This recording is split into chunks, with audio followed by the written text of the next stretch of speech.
Sábado Verde, radio y podcast, en la radio pública de la ciudad de Buenos Aires. Vamos a conversar ahora con Lu Quispe, que es politóloga, creadora justamente de deconstrucción mediática. Vamos a ver de qué va su sitio y posiblemente nos ayude a pensar desde otro lugar. Lu, ¿cómo estás? Buen día. Buenas, buen día, ¿cómo andan? ¿Me escuchan bien? Te escuchamos perfecto, como si estuvieses acá. ¿Y dónde estás? En Madrid, acá, con bastante frío. Acá ya es la 1:30 y bueno, qué bueno que se escuche bien. Yo también los escucho bien. Hace un ratito hablábamos con Ushuaia, acá en Argentina. Hacía 4 grados a la mañana.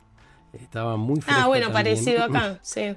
Ah, ¿con 4 están? Baja, 3, ¿no? 4. Y la semana pasada nevó acá en el centro, cosa que no pasaba hace 5 años, desde la famosa Filomena, que fue la última tormenta que hubo acá de nieve.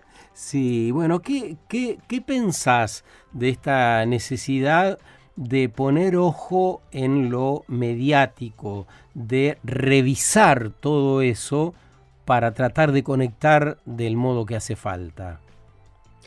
Y yo creo que es fundamental deconstruir justamente los mensajes de los grandes medios de comunicación y hoy en día de lo que circula también en las redes sociales, justamente para poder entender el mundo que nos rodea, la visión que nos ofrecen y entender que esos mensajes no son neutrales ni objetivos y que plantean permanentemente los distintos temas, bueno, justamente en ambiente, en el rol del Estado, en la economía, en los valores humanos, básicamente, nos plantean permanentemente desde el encuadre de las noticias, con las palabras que se utilizan, con las fotos que usan, con el armado de agenda, ¿no? Lo que hace que hablemos de determinados temas con tal enfoque y otros temas queden afuera de nuestra conversación. Bueno, un poco lo que hago desde Construcción Mediática ya hace bastantes años, desde 2019, y con presencia en las distintas redes sociales,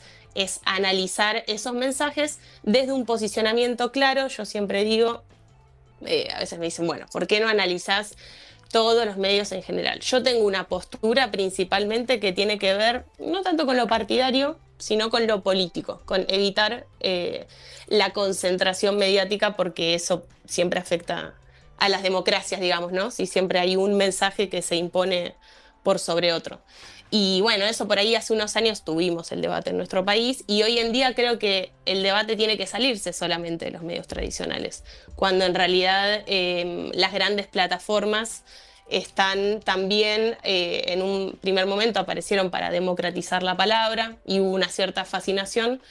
Y al día de hoy lo que estamos viendo es que son algoritmos que están diseñados específicamente, y creo que tiene que ver con el tema de la entrevista esto, para generarnos cierta dependencia al teléfono, ¿no? Vivimos con el teléfono en la mano. Claro, nos levantamos hasta... En lo superficial, todas las personas podrían intervenir en redes, opinar en redes, pero lo que no se ha logrado hasta aún es la construcción de una narrativa colectiva más presente, más real, que pueda oponerse a esa narrativa del establishment, que aparece, como decís, en los medios de comunicación tradicionales, pero también en las redes sociales que usamos. ¿Cómo ves ese fenómeno? ¿Se podrá revertir? Creo que, a ver, yo noto que sí, que hay narrativas y contranarrativas en los distintos temas. También lo que noto es que la indignación, el odio y la desinformación tienen muchos más clics, porque es contenido más atractivo que por ahí cuando rectifican alguna noticia diciendo que en realidad eso no sucedió. Tiene mucha más circulación el odio y la polarización, y bueno, y creo que eso... a ver, que el mundo digital no es un mundo aparte del mundo real, por decirlo así, entre comillas, que en realidad están retroalimentados, y esas burbujas de algoritmo en las cuales vivimos, en que leemos porque nos aparecen, porque está diseñado así, ¿no? Solamente gente que piensa bastante parecido a lo nuestro, y después de repente es como que decís, che, pero apareció un mensaje de alguien que no piensa como yo. Ah, no, es está equivocado, está en lo incorrecto, no puedo discutir con esta persona. Creo que son situaciones que se reflejan también por fuera de las pantallas y un poco a nivel valores humanos en general. Creo que hay un gran problema ahí que evita la discusión política de distintos temas. Claro, ahora es cierto que los medios de comunicación construyen información, noticias, mensajes con unos intereses determinados y bien claros. ¿Por qué es que no se puede construir con esa potencia un contradiscurso? Y lo que pasa es que yo creo que en las redes sociales también se termina traspolando ese discurso de los grandes medios, que ya sea, en realidad estamos hablando de medios desde lo comercial, ¿no? Que no dejan de ser discursos empresariales con determinado tono. Entonces todo eso se pasó a las redes sociales. No creo que sea una agenda completamente distinta. Incluso los diarios digitales, los canales de streaming, hoy en día coexisten y por ahí, bueno, ya no tanta gente compra el diario en papel, pero en realidad esas mismas lógicas cambia el dispositivo, pero siguen circulando y generando, en realidad extendiendo, por así decirlo, la misma narrativa en las redes sociales. Claro, eso es lo que pasa, digamos, con el poder establecido, pero yo digo, ¿podríamos pensar en una intervención más decidida de todos aquellos actores que no aparecen, pero que cada día son los que encienden pequeños fueguitos en cualquier lugar del mundo? Es decir, yo creo que hay mucho de lo que se hace que no tenemos la capacidad de contarnos. Entonces nos quedamos en esas trifulcas superficiales que tienen determinados intereses para que nosotros nos distraigamos con esas cosas, pero caemos como chorlitos, diríamos por acá. No tenemos la capacidad de centrarnos en la conversación que a nosotros por ahí nos interesa, que tiene que ver con la construcción de ciudades vivibles, de trabajos de calidad, de crianzas, de nuevos vínculos, bueno, tantas cosas que constituyen el interés común. ¿Por qué eso no aparece con la fuerza y la potencia que representa?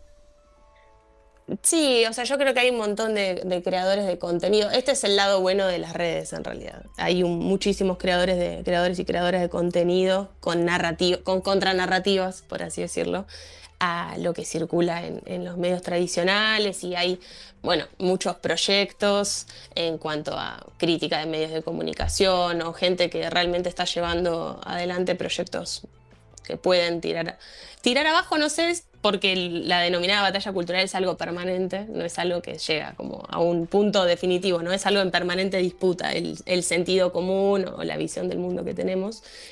Y el por qué no se puede, me parece una pregunta, la verdad que es para pensar. Así como antes te decía lo de los algoritmos que están diseñados con una determinada ingeniería para que nos genere dependencia o para que el odio circule más que otro tipo de noticias más optimistas. Creo que también, por ejemplo, yo que abordo mucho contenido político, muchas veces mi mensaje circula mucho menos que si yo, por ejemplo, me dedicara a hablar de cremas para la cara o del famoso skincare o de ropa. Digo, hay contenidos que circulan más que otros y eso también dificulta, volviendo a tu pregunta, que se instale una contranarrativa. Yo creo que hay gran parte de la respuesta que excede lo individual y que tiene que ver más con una cuestión estructural de cómo están pensadas las redes. Pero a mí justamente, o a nosotros, nos interesa mucho qué es lo que podemos hacer como ciudadanos y ciudadanas, como colectividad o como colectivo organizado, ¿no? ¿No te parece que nosotros también podemos influir en ese algoritmo? Cuando vos decís cremas para la cara, ropa, deportes, si vos buscás y si a vos te interesa todo eso, vas a estar Sí. inundada de esas cosas. Si vos buscas un discurso moderado sobre determinados temas y demás, el algoritmo va a retroalimentar eso. Por lo tanto, yo no sé si está todo en manos de los malos, para simplificarlo muy mucho. No, no, sí. O sea, por ahí me puse medio pesimista en cuanto a que hay algo que tiene que ver con lo estructural de los algoritmos. No creo que esté todo del lado de los malos, como mencionabas, porque, bueno, justamente también a lo que me dedico en el proyecto de construcción mediática y lo que se dedica a tantas otras personas que difunden su mensaje y su contenido por redes.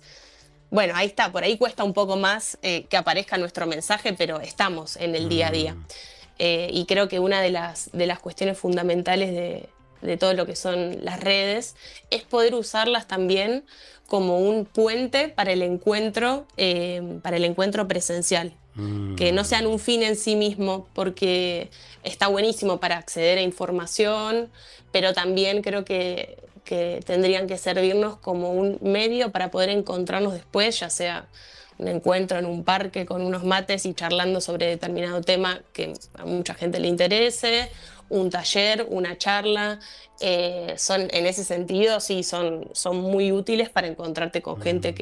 que tiene las mismas inquietudes que vos y como para pensar soluciones también, ¿no? Y salir del escroleo constante y de la sobreinformación y de la angustia.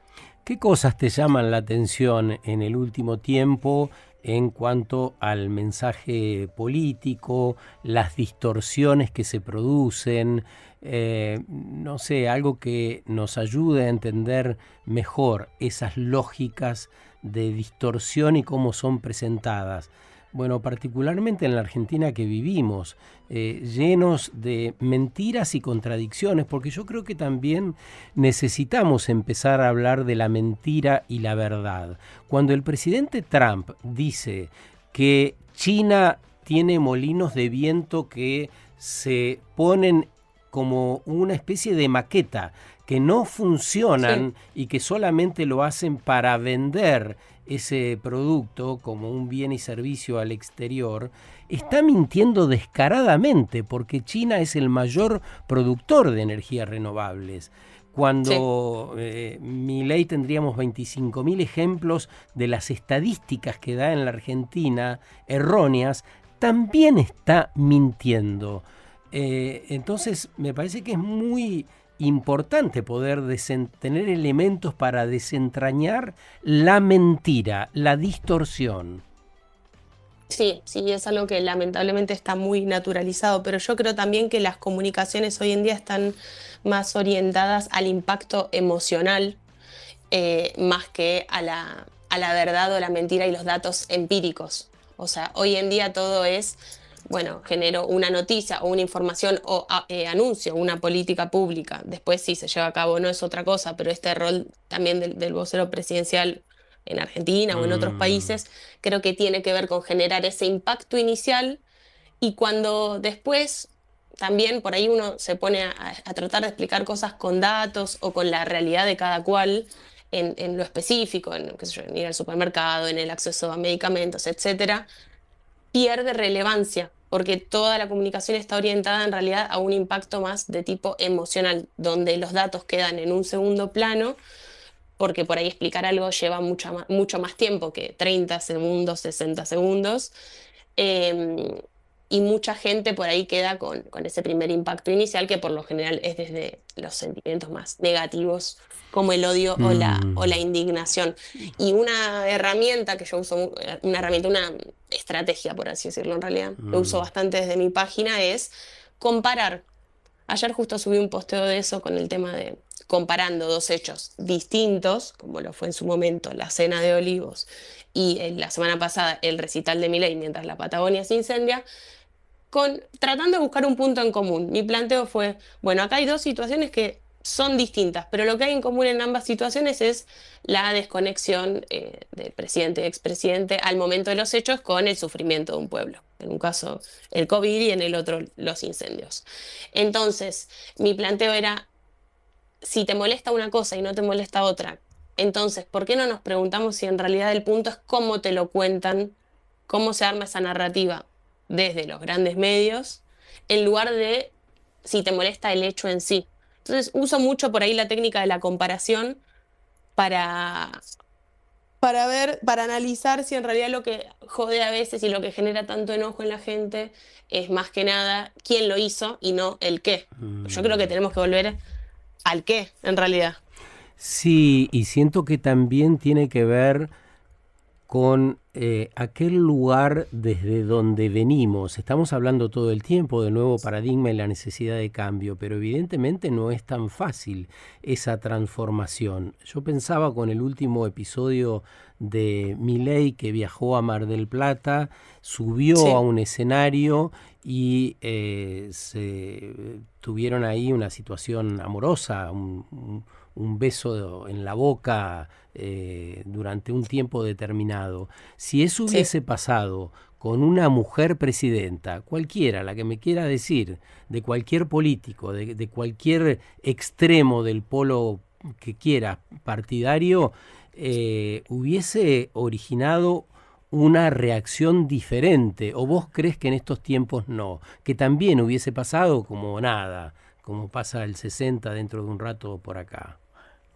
No, no, no, desde ya que hubiera generado otro tipo de indignación y ahí yo creo que tiene que ver con un tema de género en primer lugar y en segundo Por lugar un eso, tema específicamente cómo se partidario. complejiza, ¿no?, el tiempo que vivimos y la comunicación? Y sí, sí, yo siempre digo que hay una doble vara importante. Por eso esto que te decía de tratar de comparar dos hechos, creo que por ahí puede llegar a traer al debate el decir, bueno, en realidad blanqueemos, pongamos sobre la mesa que lo que molesta no es la desconexión de un presidente con el pueblo, sino lo que molesta es quién lo Mm, hace. Más si se trata de un hombre o una mujer sí. también, y después ahí entran los factores más específicamente partidarios. Pero yo creo que la indignación selectiva habla mucho de la hipocresía de Sí, estos tiempos y también. habla también de una cierta falta de alfabetización, y cuando menciono esto, apunto directamente a una mora que hay. Ahí hay una falta de intervención más decidida de los comunicadores. Creo que no estamos haciendo el trabajo acabadamente. Nuestro trabajo en este tiempo debiera tener que ver más un poco con estas cosas que haces vos, ¿no? Tender puentes, tratar de clarificar, tratar de que no se enmarañe más la situación, sino justamente tratar de desenredar y volver a la raíz, volver al cauce de lo que somos y lo que sentimos, ¿no? Sí, totalmente. Y también creo que algo importante es, a ver, ahí también está todo el debate por la libertad de expresión, que creo que durante muchos años, incluso hoy en la actualidad, se toma como libertad de expresión, como los periodistas o comunicadores o panelistas puedan decir lo que quieran sin que eso tenga consecuencias. Es un debate complicado porque enseguida es como que, bueno, que salta mucha gente a decir, pero entonces me estás prohibiendo que yo diga lo que quiera. Bueno, yo ahí siempre la propuesta es del lado inverso. Pensemos en la libertad de expresión como nuestro derecho como ciudadanos, ciudadanas, a recibir información verídica y también que tenga que ver bueno, con leyes, por ahí es un mal momento ahora para hablar de leyes, pero con que no sea un mensaje discriminador, con que no sea un mensaje con discursos de odio, etcétera. Entonces pensemos la libertad de expresión Con la en la recepción del responsabilidad también, mensaje, ¿no? no solo de la emisión. Recibir y producir información de Exacto. calidad, que creo que eso encierra también la responsabilidad de la libertad, porque la libertad no es publicar lo que se te canta sin tener en cuenta la consecuencia. Eso quizás forme también parte de una sociedad un poco infantilizada todavía. Qué apasionante esto. Te agradecemos, Lu, por este rato con nosotros. Gracias por ese trabajo que haces en deconstrucción mediática, que es el sitio donde volcás parte de estas reflexiones. Y bueno, abrigate que en Madrid hace 4 grados. Un gran Está abrazo. fresco. Bueno, gracias a ustedes por el tiempo. Luqui, Luquispe es politóloga, creadora de este sitio que se llama @deconstrucción-mediática. hablando de un tema central en este tiempo, que es la comunicación, también a través de la comunicación, cómo logramos desconectarnos de lo que realmente importa, cuál es nuestra responsabilidad cuando somos creadores de esa información o cuando impulsamos una conversación determinada. Eso tiene una relación directa con el mundo que vamos a querer vivir. Si va a ser un mundo del cuidado, si va a ser un mundo más sano, más atractivo, más empático, más que pueda concebirnos en comunión con otras y otros. Sábado Verde, radio y podcast, en la radio pública de la ciudad de Buenos Aires.